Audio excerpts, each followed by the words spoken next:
Hello, അപ്പോൾ ഇന്ന് ഒട്ടും തിരക്കൊന്നും ഇല്ലാത്തൊരു ദിവസമാണ് ഓഫീസിൽ. അപ്പോൾ വെറുതെ കുറച്ച് സംസാരിക്കാമെന്ന് വിചാരിച്ചു. അപ്പോൾ ഇന്ന് ഫ്രീ ആയിരുന്നപ്പോൾ നമ്മുടെ ചോക്ലേറ്റിൻ്റെ പോപ്കോണില്ലേ അതൊക്കെ വാങ്ങി കഴിച്ചിട്ടുണ്ടായിരുന്നു. ഇത് സംഭവം ഞാൻ ടേസ്റ്റ് ഒന്നും ഇല്ലയെന്ന് വിചാരിച്ചു, പക്ഷേ നല്ല നൈസായിട്ടുണ്ട് കേട്ടോ. പിന്നെ ഇന്ന് ടോട്ടലി എൻ്റെ കുറച്ച് ഫ്രണ്ട്സിനെ കാണാനുള്ളൊരു ഡേ എന്ന പോലെ ഞാൻ ഓഫീസിൽ നിന്ന് കുറച്ച് നേരത്തെ ഇറങ്ങിയിട്ടുണ്ടായിരുന്നു കേട്ടോ. അപ്പോൾ ലഞ്ച് എൻ്റെ ഒരു ഫ്രണ്ടിൻ്റെ വീട്ടിലായിരുന്നു, ഇവിടെ അടുത്താണ് കേട്ടോ വീട്. അപ്പോൾ അങ്ങനെ അവരെ പോയി. പിന്നെ പുള്ളിക്കാരത്തി ഈ മെഹന്തിയുടെ ഓൺലൈൻ ക്ലാസ് ചെയ്യുന്നുണ്ട്. അപ്പോൾ സ്റ്റുഡൻസിന് വേണ്ടിയിട്ട് ഇങ്ങനെ ഓരോ ഡിസൈൻസ് വരച്ച് കാണിച്ചു കൊടുക്കുകയാണ്. അപ്പോൾ ഞാൻ കുറച്ച് നേരമൊക്കെ നോക്കിയിരുന്നു. മാഷാ അല്ലാഹ്, അത് ശരിക്കും നല്ലൊരു കഴിവാണ് അല്ലേ.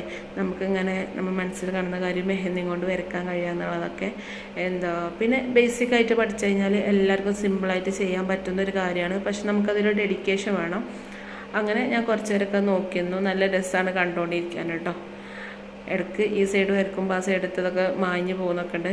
ലാസ്റ്റ് പിന്നെ അതൊക്കെ ക്ലിയർ ആയിട്ട് സബ്മിറ്റ് ചെയ്യുന്നുണ്ട്. അപ്പോൾ നിങ്ങൾക്ക് ആർക്കെങ്കിലും ഇങ്ങനെ മെഹന്തി ഡിസൈനൊക്കെ വരയ്ക്കാൻ ഇഷ്ടമാണെങ്കിൽ ഒന്ന് പറയണേ.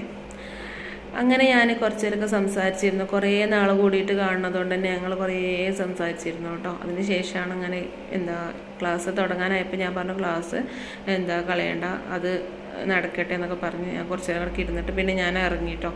പിന്നെ എൻ്റെ വേറൊരു ഫ്രണ്ടിനെ കാണാൻ വേണ്ടിയിട്ട് ഞാൻ എല്ലാവരും ഇങ്ങനെ പോരുന്ന വഴിക്കാണ്. അപ്പോൾ അവളെ മീറ്റ് ചെയ്തിട്ട് ഇങ്ങനെ വെയിറ്റ് ചെയ്യാൻ കേട്ടോ. പിന്നെ അത് കഴിഞ്ഞ് അവളെ കൂട്ടിയിട്ട് ഞങ്ങൾ ടൗണിൽ പോയിട്ട് വേറെ ഫ്രണ്ട് അവിടെ വരാമെന്ന് പറഞ്ഞു. അപ്പോൾ അവളെ കണ്ടിട്ട് ഞങ്ങൾ മൂന്നാളിങ്ങനെ ഒരു ചായയൊക്കെ കുടിച്ച് മഴയൊക്കെ നല്ല മഴ വരുന്നുണ്ട്. അങ്ങനെ ഞങ്ങൾ കുറേ നേരം സംസാരിച്ച് ചായ കുടിച്ചു പിരിഞ്ഞു. അപ്പോൾ ഇന്നത്തെ വീഡിയോ ഇത്രയുള്ളൂ. Okay, by.